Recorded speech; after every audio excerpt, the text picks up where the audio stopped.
Hey y'all, welcome back to the channel. This is Maggie with Homesteading, Keys to Your Best Homesteading.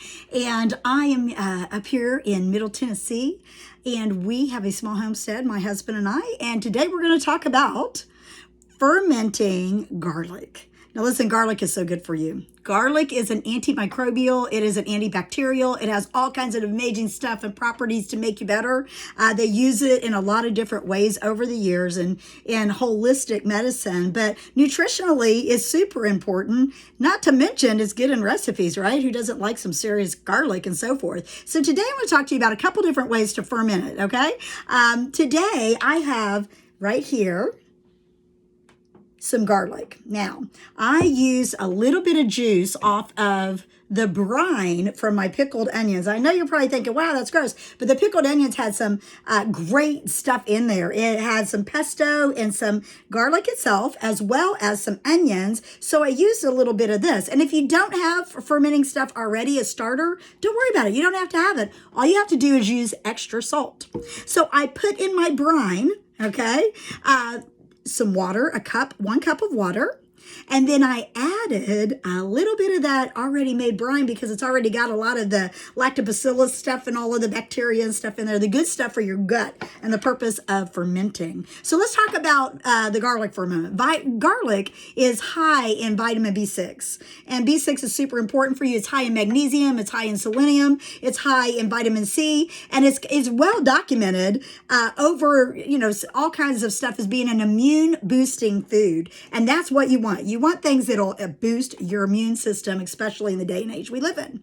So with that being said, let's get to it. So I put my garlic into a jar, a mason jar, okay? You can use any type of jar. I added in some of the water with the fermented, but I left a lot of headspace here. You'll want to leave headspace for several reasons, because it's going to start to ferment and it'll start to bubble up and you don't want to make a mess and so forth. I used, in addition to 1 cup of water, a little bit of splash, about maybe 1/3 of a cup or 1/4 of a cup of previous brine, but I also used a tablespoon and a half of high quality salt.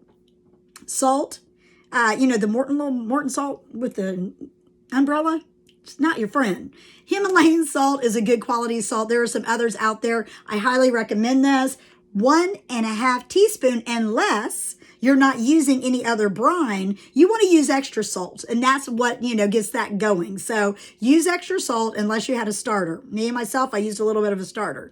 So got the salt in there, and then I just mixed it. I mixed it in my handy dandy little measuring cup here and had it all going and poured it over my fermented garlic. So I always use a clean new one of these. You can reuse these, but you can't reuse these. And then take it, cover it up, shazam, is done. I mean, how easier does it get?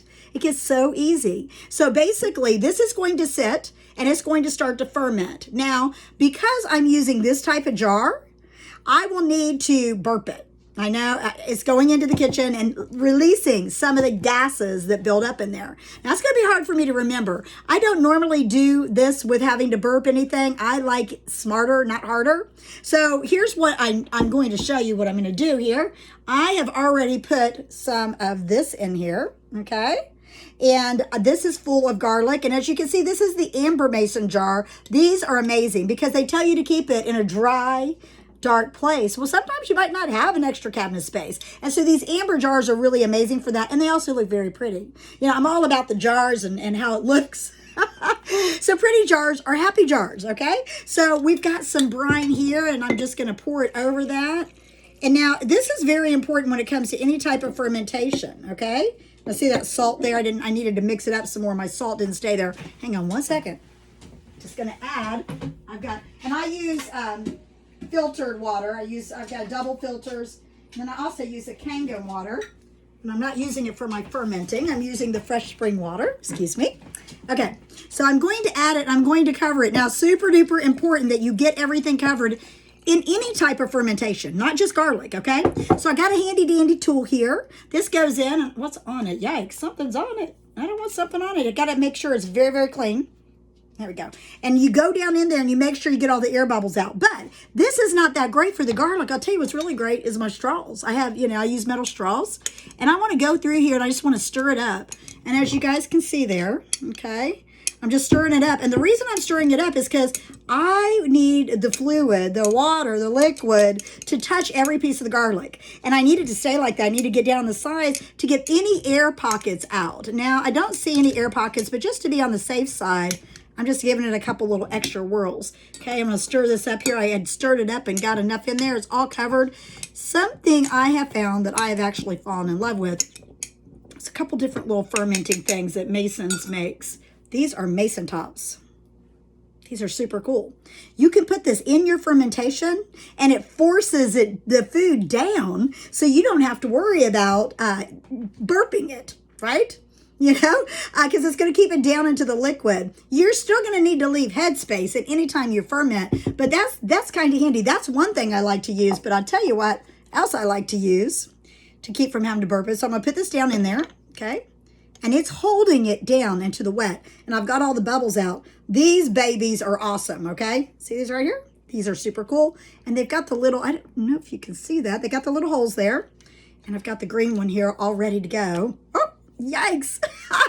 Glad you didn't get wet with that. So anyway, it's got the little thing right here. And it opens up to release the air. So I'm going to put this on the top. This is also made, I think these are made by Mason. I don't know, I'll put the link in there maybe. Okay, and as you can see, look at that. It just lets the air out and releases it. So I don't have to remember to come in here and burp stuff. I don't know about y'all, but I don't have time for that. Ain't nobody got time for that. So that is just a couple of the ways you can do it. You can ferment it like this. Make sure there's plenty of liquid in there and set it out on the counter and then go in, turn it upside down, make sure that everything, rotate it, and then let it sit on the shelf. And this stuff is amazing. Once it's fermented, you can keep it in the refrigerator. You can actually, in the refrigerator if you want to use it up to 3 weeks. But if you want to keep it on the shelf for longer, just to your own comfort level. But this stuff can last a long time. Having garlic ready on hand is amazing for all of your dishes, your dressings and your meats or whatever it is that you do. So I hope you guys will check this out. My name is Maggie. I hope you like, subscribe, and send this out to their friends that might be interested in it. These are quick little mini videos giving you keys to your best homestead. Have a blessed day.